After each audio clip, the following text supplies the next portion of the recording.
Buenos días, el objetivo de esta presentación es comprender las bases conceptuales y la evidencia clínica que respalda las recomendaciones incluidas en la última actualización de las guías europeas sobre dislipemias. Estas guías fueron desarrolladas por la Sociedad Europea de Cardiología y la Sociedad Europea de Aterosclerosis y han sido actualizadas este año para reflejar los avances más importantes en la prevención y tratamiento de las alteraciones del perfil lipídico. Como en guías previas, el grupo de trabajo ofrece una serie de recomendaciones a las que asocia un nivel de recomendación y un nivel de evidencia según las escalas presentadas.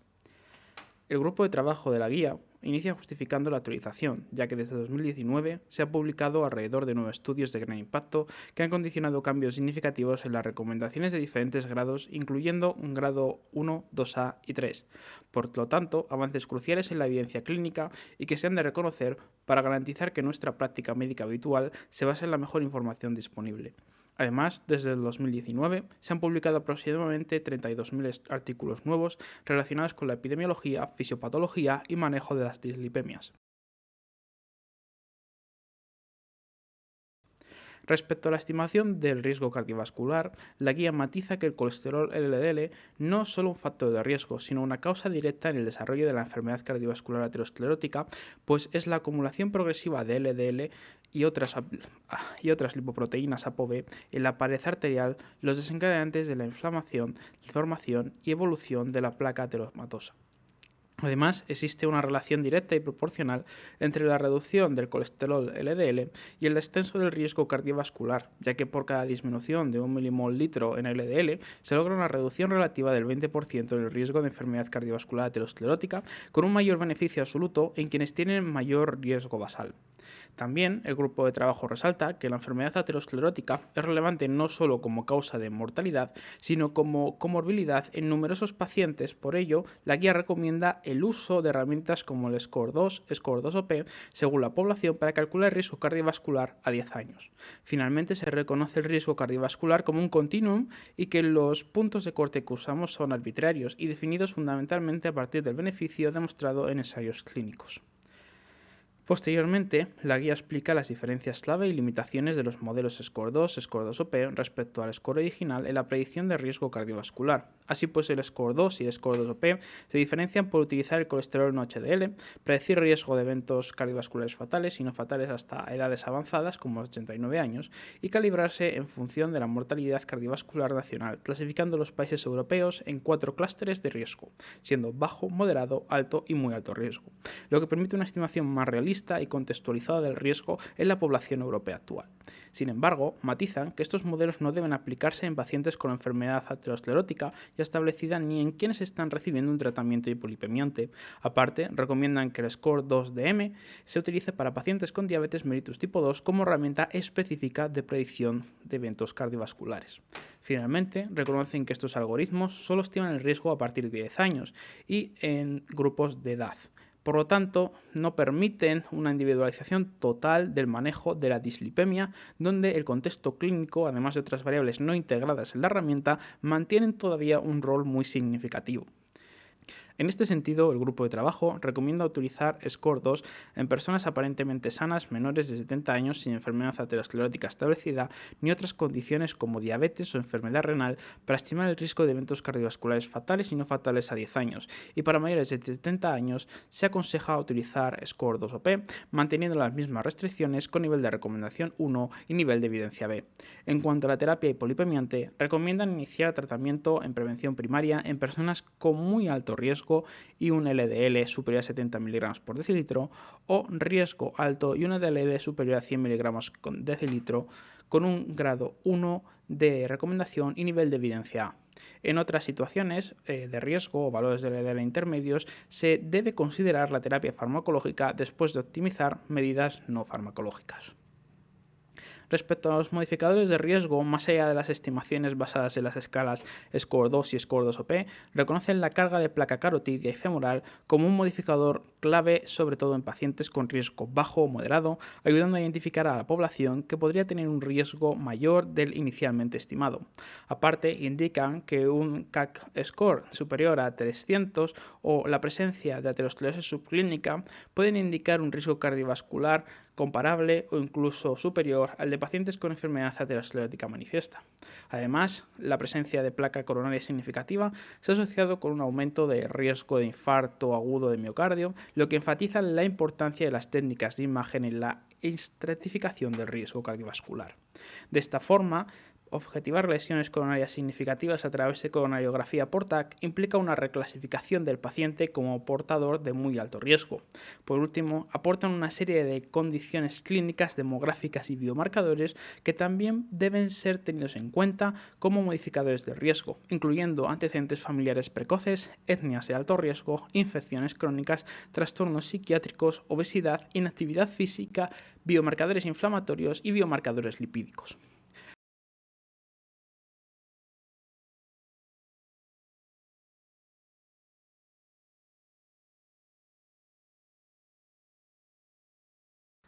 En correlación con la clasificación de riesgo cardiovascular del paciente, mantienen que los pacientes con enfermedad cardiovascular aterosclerótica establecida, lo que incluye antecedentes de síndrome coronario agudo, infarto de miocardio, angina inestable, así como enfermedad arterial periférica, accidente cerebrovascular o procedimientos de revascularización, se consideran automáticamente de riesgo muy alto y matizan que este grupo incluye a quienes tienen hallazgos de placas significativas en técnicas de imagen como angioTAC, ecografía carótida y femoral, porque la lesión estructural manifiesta define en este caso el riesgo extremo.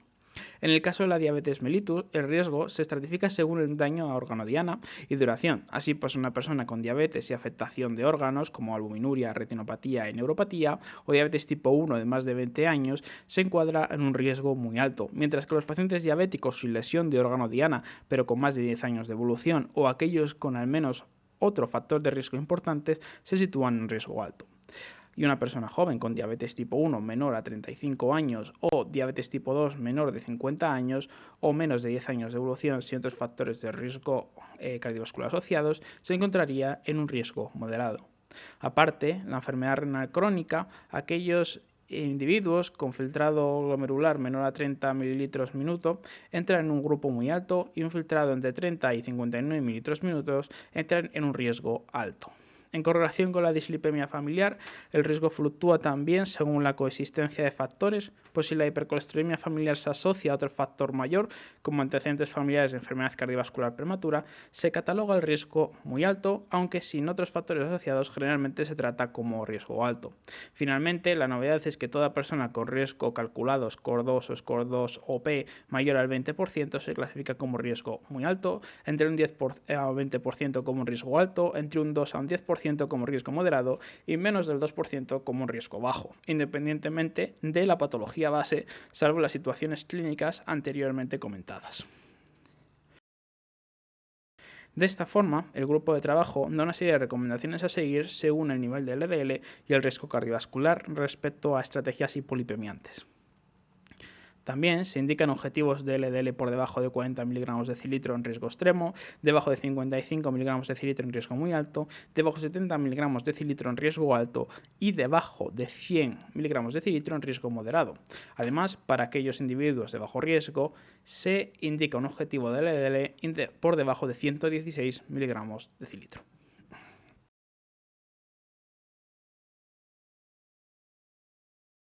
Respecto al ácido bempedoico, nos recuerdan que actúa inhibiendo la ATP citratoliasa y que su metabolismo hepático permite reducir el riesgo de miopatía asociado a otros fármacos que actúan más distalmente, logrando reducir el colesterol LDL en un 23% en monoterapia y en un 18% al combinarse con estatinas, además de hasta en un 38% en combinación con ezetimiba. Aparte, presenta el beneficio adicional de reducir valores de proteína C reactiva ultrasensible. Sobre sus efectos secundarios destacan la elevación de transaminasas, hiperuricemia y episodios de artritis gotosa, pero se remarca que la presencia de gota no supone una contraindicación absoluta para su uso. Finalmente, indican que la reevaluación de la LDL-C debe hacerse a las 4 a 6 semanas tras el inicio e intensificación del tratamiento con el objetivo de valorar la respuesta y ajustar el abordaje terapéutico.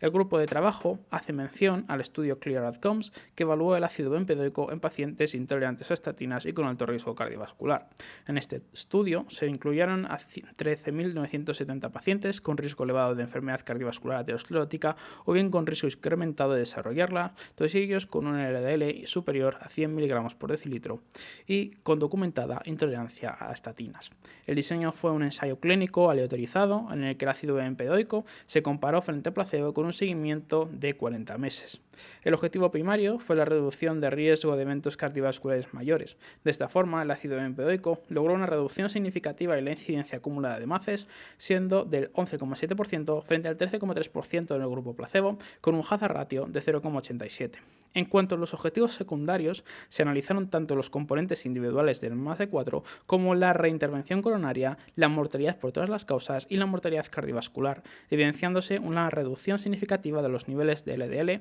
que descendieron en un 21,1% respecto al placebo.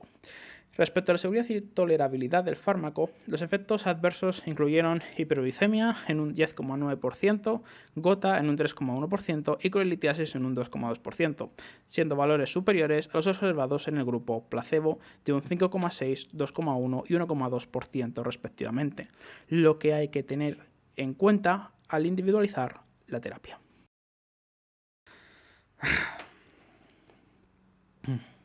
Lo referente a otros fármacos hipolipemiantes destaca inclisiran, ya que ha demostrado reducciones de LDL cercanas al 50% en estudios de fase 3, aunque aún no se dispone de los resultados sobre outcomes cardiovasculares. Otra molécula destacada es evinacumab, que consiste en un anticuerpo monoclonal dirigido a NGPTL3 que logra reducciones cercanas al 50% en pacientes con hipercolesterolemia familiar homocigótica que no han respondido ni a estatinas ni a inhibidores del PCSK9. Por lo tanto, este se indica en pacientes de muy alto riesgo con fracaso de terapias previas. Asimismo, matizan que el ensayo Utopia 75 ha demostrado que el tratamiento intensivo para reducir el LDL logra reducir eventos cardiovasculares incluso en mayores de 75 años con enfermedad coronaria estable sin necesidad de estatinas. En este contexto, las guías aconsejan el uso de terapias no estatínicas con beneficio demostrado en pacientes que no puedan tomar estatinas para reducir el LDL y eventos cardiovasculares con clase 1 de recomendación y nivel de evidencia. También el ácido bempedoico se recomienda de forma específica en aquellos pacientes y se puede considerar en combinación con ezetimiba en aquellos que no logran objetivo pese a dosis máximas de estatinas. Por último, evinacumab debe considerarse en hipercolesterolemia familiar homocigótica desde edades tempranas ante el fracaso del resto de fármacos.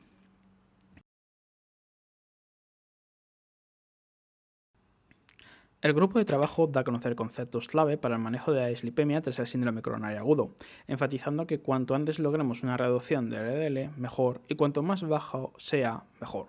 Pues estudios han demostrado que tras un síndrome coronario agudo existe elevado riesgo recurrente, con aproximadamente un 10% de eventos adversos mayores en los primeros 100 días y hasta un 33% en los primeros 5 años, lo que subraya la necesidad de actuar de manera más precoz y más agresiva en prevención secundaria. Siendo las principales barreras identificadas los retrasos en el inicio o incremento de las terapias hipolipemiante, la baja adherencia de los pacientes y la aparición de efectos secundarios, todos ellos problemas que al parecer limitan el impacto positivo de estos tratamientos. Por lo tanto, el grupo de trabajo recomienda la estrategia Strike Early and Strong, es decir, iniciar estatinas de alta intensidad de manera inmediata tras un síndrome coronario agudo y si no se alcanzan las metas de LDL, añadir precozmente una terapia no estatínica adecuada a la magnitud de la reducción necesaria.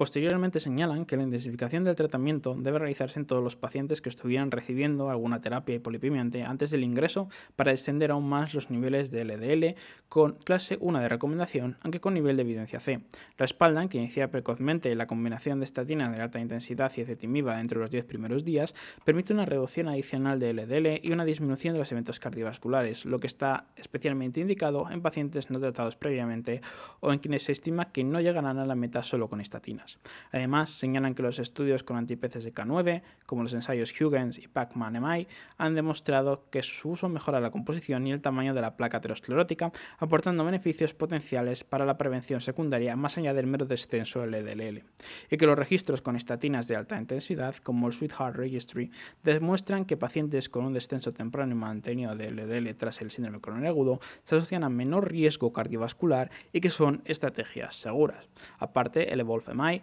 que estudia el uso ultraprecoz de evolocumab tras infarto agudo de miocardio, y el Amundsen Real, que compara el evolocumab frente a la estrategia convencional tras el intervencionismo coronario, pueden que aporte nueva evidencia y que por lo tanto aporten un nuevo potencial de cambio en las recomendaciones actuales.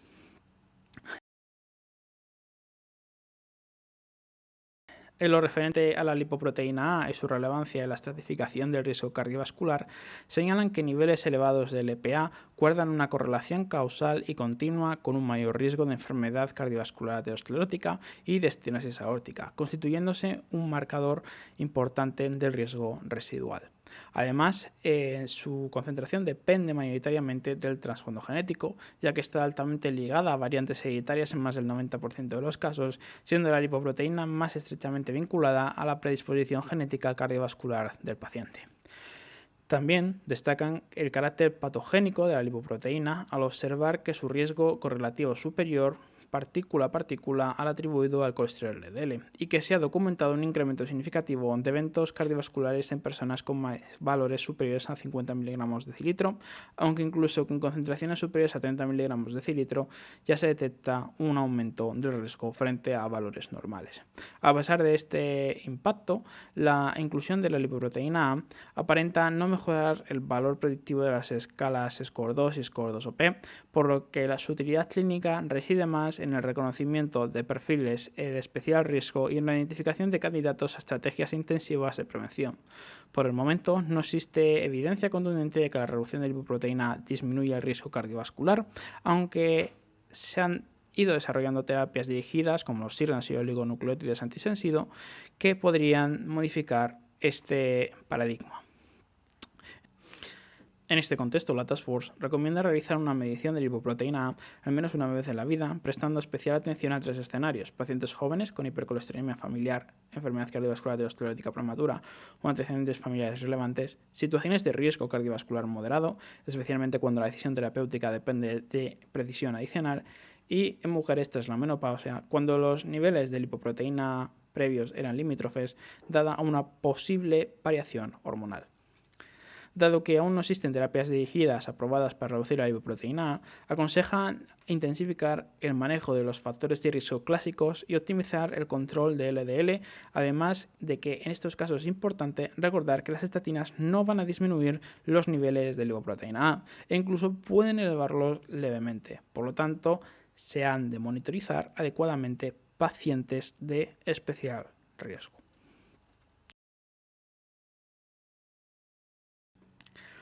Respecto a la hipertrigliceridemia, reconocen que niveles elevados de triglicéridos aumentan de manera independiente el riesgo cardiovascular, aunque la reducción farmacológica no siempre se traduce en menor mortalidad o MACE. Por ejemplo, aunque el fenofibrato puede reducir el riesgo de amputación en diabéticos por mecanismos distintos a la reducción de triglicéridos, no ha demostrado beneficios claros en eventos cardiovasculares mayores, y el pemafibrato incluso podría aumentar el LDL y el ApoB. Respecto a los ácidos grasos omega 3, destacan el EPA, ya que tiene propiedades antiinflamatorias y antioxidantes probadas, y señalan que la combinación de EPA y DHA no ha demostrado beneficio en pacientes con alto riesgo, pero que sin embargo el estudio REDUCE-IT sí que demostró que EPA a altas dosis reducen los eventos cardiovasculares en contexto de hipertrigliceridemia pese al uso de estatinas. Finalmente, matizan que el volanesorsen, un oligonucleótido antisentido dirigido a polipoproteína C3, consigue hasta un 77% de reducción de triglicéridos y reduce el riesgo de pancreatitis en quilomicronemia familiar, aunque con mayor riesgo de trombopenia y reacciones locales. Además, tratamientos con oligonucleótidos antisensidos y SIRNAS que logran reducciones de hasta un 80% en triglicéridos se encuentran actualmente en estudios, y los resultados podrían modificar todo este paradigma actual. En esta sección, el grupo de trabajo hace mención al estudio REDUCE-IT, que evaluó el efecto del ácido eicosapentaenoico de etilo en la reducción del riesgo cardiovascular en pacientes con hipertrigliceridemia. Así pues, el ensayo incluyó a 8.179 pacientes diabéticos con enfermedad cardiovascular aterosclérotica establecida, con triglicéridos entre 135 y 499 miligramos por decilitro y LDLs bien controlados en tratamiento con estatinas. Se comparó entonces una estrategia de EPA 2 gramos cada 12 horas frente al placebo, con seguimiento medio de aproximadamente 5 años, y el objetivo primario fue entonces lograr una reducción de eventos cardiovasculares mayores, es decir, muerte cardiovascular, infarto de miocardio no fatal, ictus no fatal, revascularización coronaria u hospitalización por angina inestable. El EPA en este contexto logró una reducción significativa del 17,2% de eventos frente al 22% en el grupo placebo, lo que representa una hazard ratio de 0,75, y también logró una reducción del endpoint secundario que incluía muerte cardiovascular, infarto e ictus de un 14,8% en pacientes tratados con EPA versus un 19,8% en pacientes tratados con placebo. De esta forma, también la mortalidad cardiovascular se redujo de un 4,3% en pacientes tratados con EPA frente a un 5,2% en pacientes tratados con placebo. En cuanto a la seguridad, se observó un aumento leve de la fibrilación auricular o flúter auricular y de sangrados graves en el grupo con EPA. De esta forma, la base del manejo sigue siendo el uso de estatinas como primera línea para pacientes de alto riesgo, ya que, aunque su efecto sobre los triglicéridos es limitado, aportan beneficios importantes en la reducción del riesgo cardiovascular global. Así pues, para pacientes con triglicéridos persistentemente elevados y alto riesgo, se recomienda añadir EPA en dosis altas, como se ha demostrado en el estudio REDUCE-IT. Y en casos de hipertrigliceridemia grave, es decir, concentraciones superiores a 750 miligramos por decilitro, especialmente en el contexto del síndrome de quilomicronemia familiar, se debe considerar el uso de volanesorsen para la reducción de riesgo de pancreatitis. Respecto al riesgo cardiovascular en pacientes con VIH, explican que en pacientes con VIH presentan un riesgo cardiovascular de aproximadamente el doble que el de la población general, lo que no queda bien reflejado por las calculadoras convencionales, ya que al parecer subestiman su verdadera probabilidad de eventos, que los mecanismos involucrados son la inflamación crónica, la activación inmune, las dislipemias asociadas tanto a la infección como al tratamiento antirretroviral y los factores de riesgo cardiovascular clásicos. Aparte, este contexto destaca el estudio REPRIV, que demostró cómo la pitavastatina es segura en combinación con el ART y que puede reducir los eventos cardiovasculares mayores en aproximadamente un 35% durante 5 años de seguimiento en pacientes con riesgo bajo o moderado. Además, la ezetimiba como el evolocumab han demostrado ser seguros cuando se utilizan en conjunto a ART, aunque actualmente no se disponen de datos directos sobre su eficacia para la reducción de eventos cardiovasculares en esta población. Finalmente, recomiendan iniciar tratamiento con estatina en todos los pacientes con VIH mayores de 40 años, independientemente de su nivel basal de riesgo cardiovascular o cifras LDL, para disminuir el riesgo de eventos cardiovasculares con clase 1 de recomendación y nivel de evidencia B. Aparte, indican que es fundamental que la elección de la estatina se base en la compatibilidad farmacológica con el tratamiento antirretroviral para evitar interacciones que puedan comprometer la seguridad o la eficacia del tratamiento, y que por el momento no existen recomendaciones específicas sobre el uso de ezetimiba o inhibidores PCSK9 en esta población debido a la ausencia de evidencia robusta sobre su impacto en la reducción del riesgo cardiovascular en personas con VIH. En este sentido, el enfoque debe ser personalizado y siempre considerar el balance de beneficios y riesgo en este contexto clínico.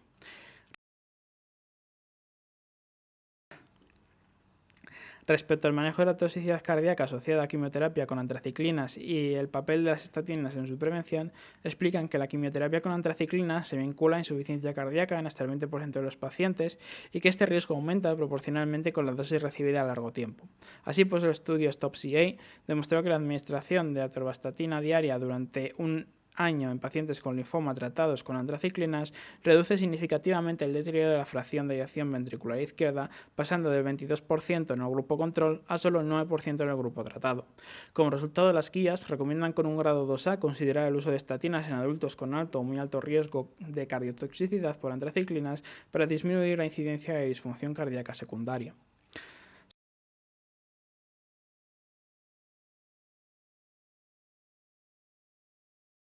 Sobre el papel de la dieta y los suplementos alimentarios en la prevención cardiovascular y la reducción del LDL, recomiendan seguir una dieta saludable, baja en grasas saturadas y rica en cereales integrales, verduras, frutas y pescados, ya que este patrón nutricional resulta beneficioso en la reducción del riesgo cardiovascular y los niveles de lípidos. Sin embargo, los suplementos nutricionales y vitaminas, que incluyen pufa, arroz de levadura roja, ajo, aceite de pescado, cúrcuma, fitosteroles y otros, no han demostrado seguridad ni eficacia relevante para reducir el colesterol LDL ni el riesgo cardiovascular, salvo en el caso particular del icosapento de etilo purificado en pacientes con hipertrigliceridemia, como demostró Reduced. Destaca así que el ensayo SPORT, donde se testaron estos suplementos, no logró conseguir una superioridad del uso de estos suplementos frente al placebo en el control del LDL. Por ello, el grupo de trabajo desaconseja el uso de suplementos alimentarios o vitamínicos sin eficacia y seguridad comprobadas para la reducción del LDL o la prevención cardiovascular, dando un nivel de recomendación clase 3 y un nivel de evidencia B, por lo que el enfoque debe centrarse en una alimentación saludable y los tratamientos farmacológicos que han sido validados. Por lo tanto, concluimos que el colesterol LDL es el principal factor causal de la enfermedad cardiovascular aterosclerótica, estableciéndose una relación directa y continua sobre el descenso de sus niveles y la reducción de eventos, que se mantienen los objetivos de LDL de las versiones previas, pero que se incorporan herramientas como el SCORE-2 y el SCORE-2-OP para una estimación más ajustada para el riesgo cardiovascular, que las terapias hipolipemiantes deben intensificarse precozmente en contextos de alto riesgo, que las novedades farmacológicas como el ácido bempedoico, inclisiran, evinacumab aportan alternativas para pacientes con intolerancia o respuesta insuficiente, aunque algunos resultados en outcomes cardiovasculares aún están pendientes de confirmarse, que el manejo individualizado debe integrar nuevas evidencias en sus grupos especiales como la hipertrigliceridemia, niveles elevados de lipoproteína A, pacientes con VIH y pacientes oncológicos, precisando intervenciones específicas y seguimientos según guías, con atención a interacciones, comorbilidades y riesgos. Y, finalmente, que no existe evidencia suficiente para recomendar suplementos alimentarios, salvo el icosapento de etilo en hipertrigliceridemia de alto riesgo, ni terapias alternativas para la reducción del riesgo cardiovascular.